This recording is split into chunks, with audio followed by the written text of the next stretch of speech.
Thousands of dollars in student debt relief is coming to borrowers in the next coming months, but not everyone qualifies, and the amount differs depending on your situation.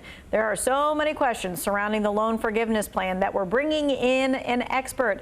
Betsy Mayotte from freestudentloanadvice.org is here with us. You can text her your questions about the whole student loan plan. The number is 379-575. Remember, when you text in your question, it's anonymous, but you get your question answered in real time. All right, so Betsy, let's just first and foremost start off with like the basic, like who qualifies, how much money are we talking about?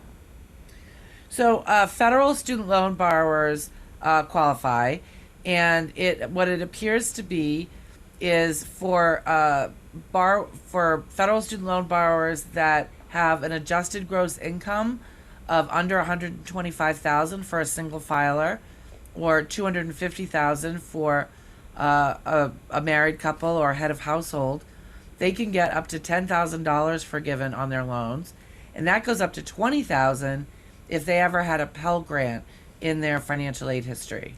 All right, and of course that loan pause goes all the way through to the end of this year, which is something also that student loan borrowers should know about. All right, we want to talk about the process of debt forgiveness. Do people have to apply? What do they need to do? So some of that is a good question. We are waiting for additional guidance from the Department of Education about some of that. What they have said is that about 8 million federal student loan borrowers aren't going to have to do a thing. They're just going to wake up one day and their balance is going to be lower or gone, depending on what they currently owe right now.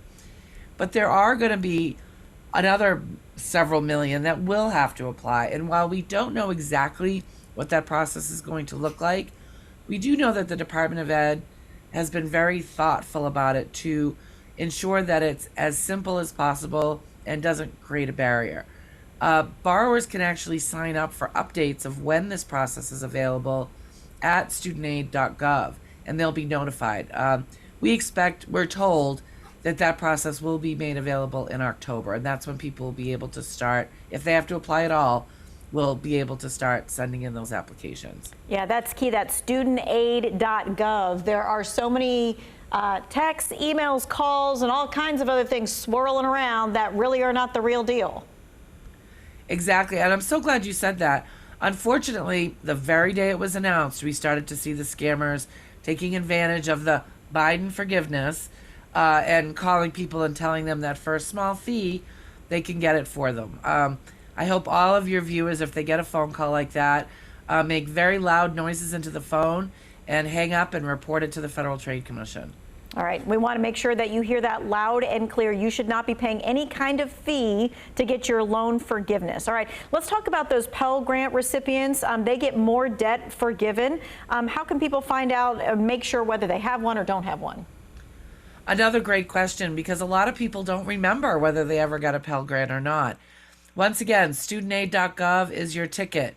If you log into studentaid.gov, you will be able to see whether you got a Pell Grant at any time. And if you did, and you meet the income threshold, then you are potentially eligible for that larger forgiveness amount. Okay, once again, she said the studentaid.gov that we had up on the full screen not too long ago. We're going to keep that studentaid.gov handy in our back pocket so that we can put it up as we go to break in just a few minutes, just so that you will be able to make sure you know that that is the one source for you. All right, speaking of, a lot of people were talking about getting refunds on what they've paid in, because they paid in during the pause sometimes. So can folks get refunds if they've paid in? In some cases, yes.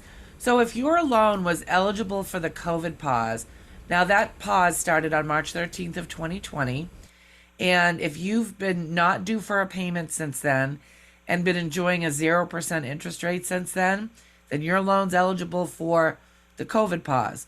If you paid during that pause, so any payments made from March 13th of 2020 through now, you can get a refund, and it's as simple as calling your loan servicer and saying, I'd like my COVID payments back. And they'll send them right back to you. Even better, that amount, assuming you're not, you don't already owe more than the 10 or 20,000 that you're eligible for forgiveness for, that amount will end up getting forgiven. Right, and so we want to make sure that, like, if you had like a $10,000 debt and during the pause you were still paying it down because you're like, I just want to, get these things down, and you got down to $8,000, you probably at this point should ask for the refund so that you can take the full extent of that $10,000. Absolutely. Where it doesn't make sense to ask for a refund is if you owe more than 10 or 20,000 that you are due to get forgiven. It doesn't make sense to ask for that money back if you're just going to have to pay it again anyway. But right. You made a great example. Okay. All right. So what we're going to do is we're going to head to break. We're going to put that studentaid.gov up for you again as we head to break. We want to make sure you know this is one-stop shopping for all of your questions. We're going to be taking your text questions when we come back right after this break.